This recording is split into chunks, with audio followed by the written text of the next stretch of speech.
Okay, avocado lovers. This is another update for the 2022 avocado grafting season. And this is the Fuerte tree that I grafted to SC Gold, surprise. And then I actually grafted Fuerte onto the Fuerte. I'll get to that in a minute.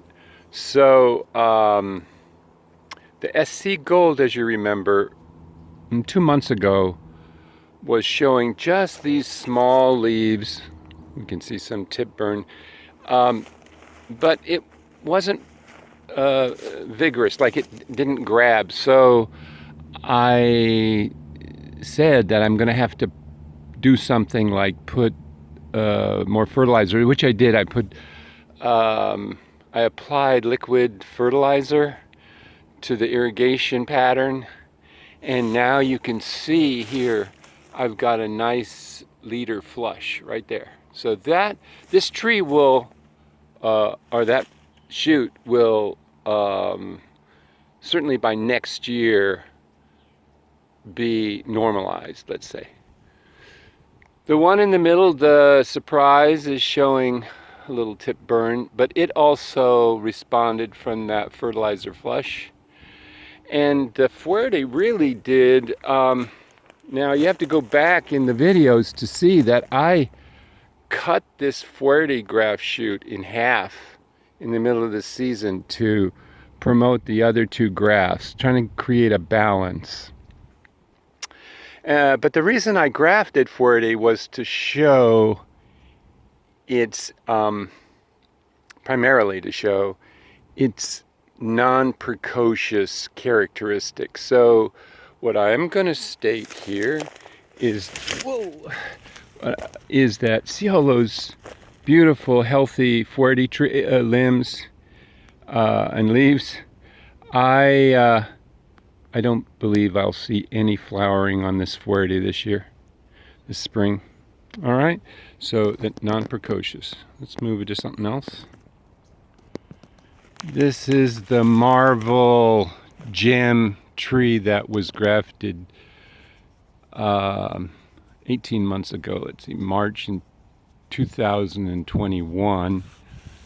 And the Marvel shoot is on the right, and the gem graft shoot is on the left. Now the Marvel shoot, because it is smaller diameter wood overall and a little slower growing than the gem, which can be quite vigorous, I grafted onto a shoot that was twice the size of the gem, and it pushed quite nicely and got an advantage, an appreciable advantage. Like it was 4 times the size of the gem by the end of the season.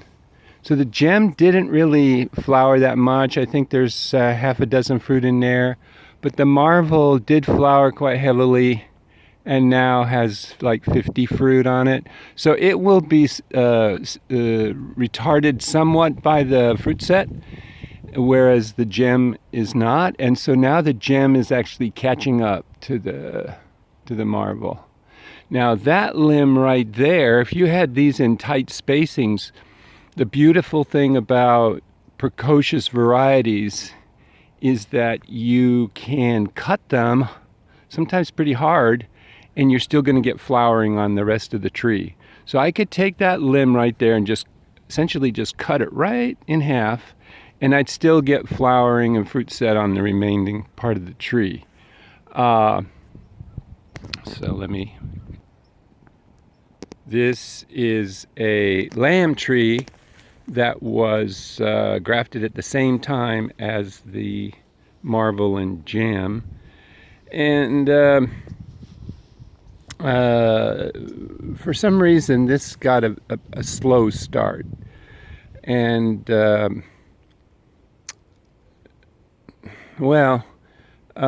that's okay. It's got a few fruit, something like the gem. It's about the same size as the gem on the multiple grafted tree. And if you recall, this is the one that I cut with the chainsaw to make a better graft union down here. Do you remember? And so now we're seeing the graft union attach a little bit more fully. This is just sugar exudate because I had the tar so thin that it can breathe. Same here, this wound here is healing up fine. No problem. So, you know, that'll be a nice little lamb tree in, well, this spring it'll flower heavy because you can see it's got healthy flush at this time. I think the one that captures my imagination the most is this one. I grafted this also early this year, and it was the same time as I grafted the Fuerte and the Surprise and the SC Gold, that I just showed you a minute ago. And this one is SC Gold and another small Marvel. So the SC Gold was the strongest shoot on the tree, and I kind of grafted the Marvel as an afterthought on a smaller tree, on a smaller stump, and then the graft in the back, which was Harvest, that I lost that one. So I wanted the Harvest and SC Gold on this tree, and just kind of like later just put, not later, but as an afterthought on a small shoot, I grafted the Marvel. But then what happened is I had some squirrel damage, and you've seen that video where it just completely destroyed all the grafts. It was just hardly anything but skeletons left. This was just about 10 weeks ago or so, and they just recovered. I put I wrapped them with some I think paper, I think it was, and they just flushed out, took the paper off, and now I have a very normalized SC Gold tree. And I'll compare this to my gem trees. It'll be interesting to see if I get flowering on the SC Gold this spring. I don't think the Marvel is developed enough to really flower.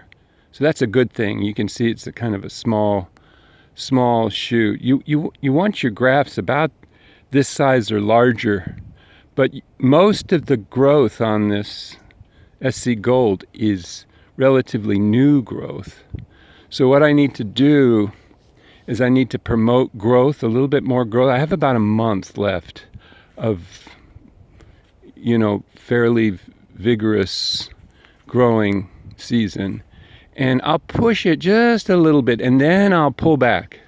I'll pull back kind of rapidly, trying to harden it off.